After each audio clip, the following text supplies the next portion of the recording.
2004 থেকে 2017 সাল পর্যন্ত ইনকাম ট্যাক্স রীতিমতো জমা দিয়েছে এবং তাহা গৃহীত হয়েছে। সেটা ডেপুটি কমিশনার ডিসিটি থেকে আরম্ভ করে জয়েন্ট কমিশনার, এডিশনাল কমিশনার হয়ে কমিশনার পর্যন্ত অ্যাপ্রুভড হয়েছে।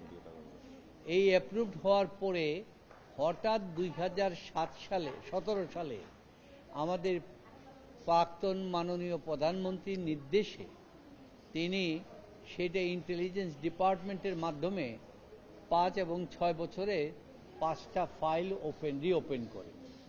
রিওপেন করে নিজেদের ইচ্ছামতো ভাবে ওনারা ধরে দিয়েছেন এইখানে 100 কোটি টাকা তোমাকে ট্যাক্স দিতে হবে, এইখানে তোমাকে 666 কোটি টাকা দিতে হবে, এইখানে বিভিন্ন ধরনের বিভিন্ন ট্যাক্স, ভৌতিক ট্যাক্স ধরে দিয়েছেন। অথচ যে ট্যাক্সগুলি দেওয়া হয়েছে এবং অ্যাপ্রুভড হয়েছে, তখন এই গ্রামীণ কল্যাণের পক্ষ থেকে মহামান্য হাইকোর্টে এসে রিট পিটিশন দাখিল করা হলো, কেন এই রিওপেন করাটাকে অবৈধ ঘোষণা করা হবে না। বসুন্ধরা টিস্যুতে ছাড়ের ছড়াছড়ি। বসুন্ধরা টিস্যু নিয়ে এলো নিশ্চিত ছাড়।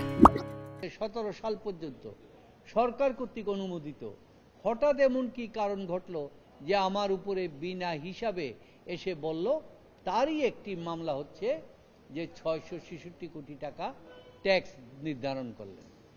এই নির্ধারণটার বিরুদ্ধে আমরা মহামান্য হাইকোর্টে এসে আমরা সেটাকে চ্যালেঞ্জ করলাম, কেন সরকারের এই আদেশটাকে, আপনার ট্রাইব্যুনালের এই আদেশটাকে অবৈধ ঘোষণা করা হবে না।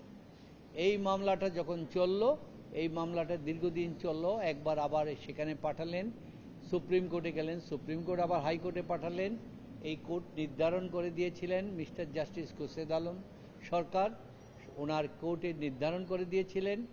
তারপরে সেইখানে গত 4 তারিখ আগস্ট তারিখে 4 আগস্ট এই মহাবিপ্লবের একদিন পূর্বে মহামান্য হাইকোর্ট আমাদের শুনানি গ্রহণ করে মামলাটা জাজমেন্ট দিয়েছেন এবং আমাদের মামলাটা রুলটা ডিসচার্জ করে দিয়েছেন। করে দিয়ে অ্যাপিলেট, আপনার লেবার অ্যাপিলেট ট্রাইব্যুনালের যে আদেশটা সেটা বহাল রেখে দিই।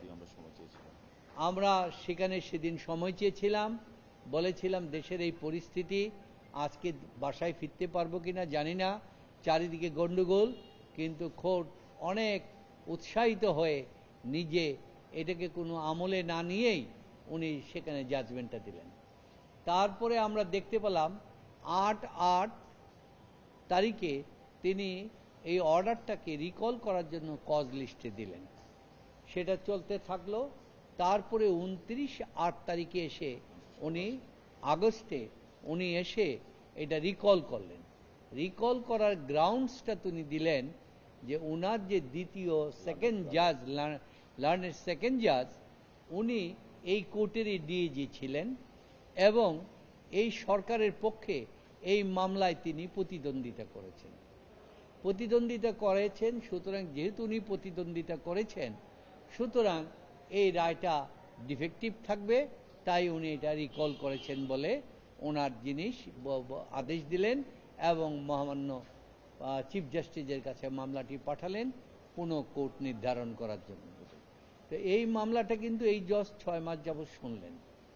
6 মাস যাবতই কিন্তু তিনিও জানেন, উনি সেকেন্ড জাজও জানেন যে তিনি সরকার পক্ষের লয়ার ছিলেন, এখন উনি বিচারক, উনি শুনতে পারেন না, এটা বিজ্ঞ কোর্টও জানেন।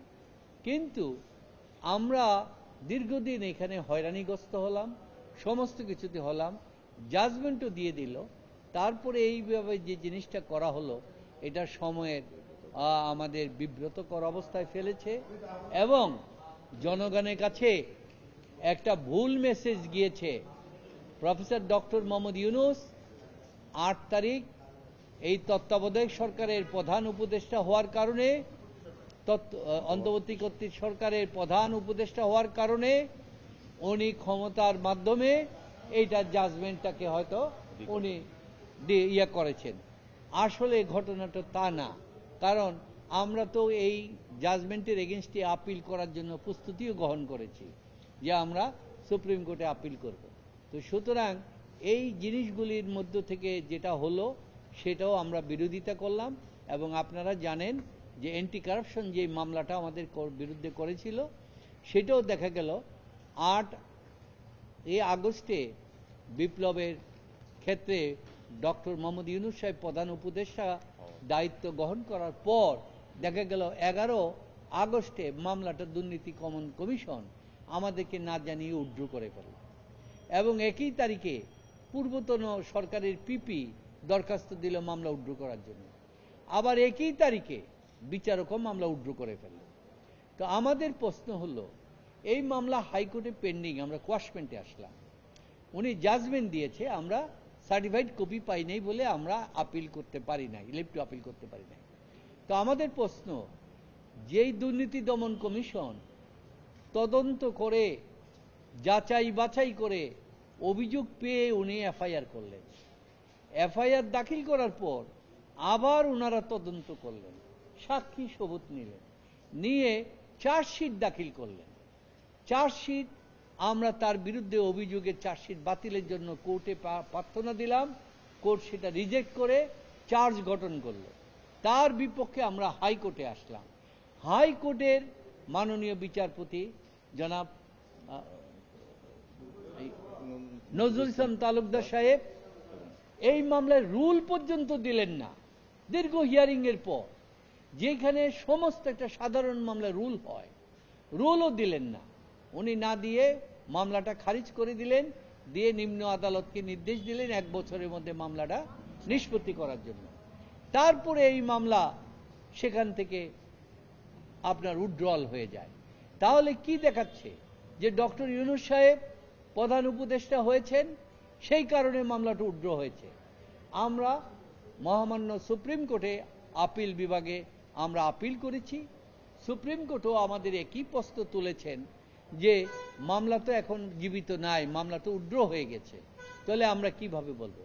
আমরা বললাম না, মামলাটা উইথড্র আইনত উইথড্র হয় নাই, কারণ যেই প্রক্রিয়ায় মামলাটা উইথড্র করা হয়েছে এখানে আইনগত কোনো প্রক্রিয়া অনুসরণ করা হয় নাই, না করে এমনভাবে একটা রাজনৈতিক প্রক্রিয়ার মধ্য দিয়ে আদেশে যেভাবে রাজনৈতিক মামলাগুলি উইথড্র করা হয় সেভাবে উইথড্র করা হয়েছে। তা আমরা কমপ্লিট জাস্টিস চাওয়ার জন্য, যে যদি আমাদের প্রধান উপদেষ্টাও বলছেন যদি আমি দোষী সাব্যস্ত হই তাহলে আমি প্রধান উপদেষ্টার কারণে যেন আমাকে দোষ থেকে অব্যাহতি না দেওয়া হয়। সুতরাং আইনের প্রেক্ষাপটে বিচার বিশ্লেষণ করেই যেন সেটা করা হয়, সেটার জন্য আগামী 25 তারিখ নির্ধারণ করেছেন।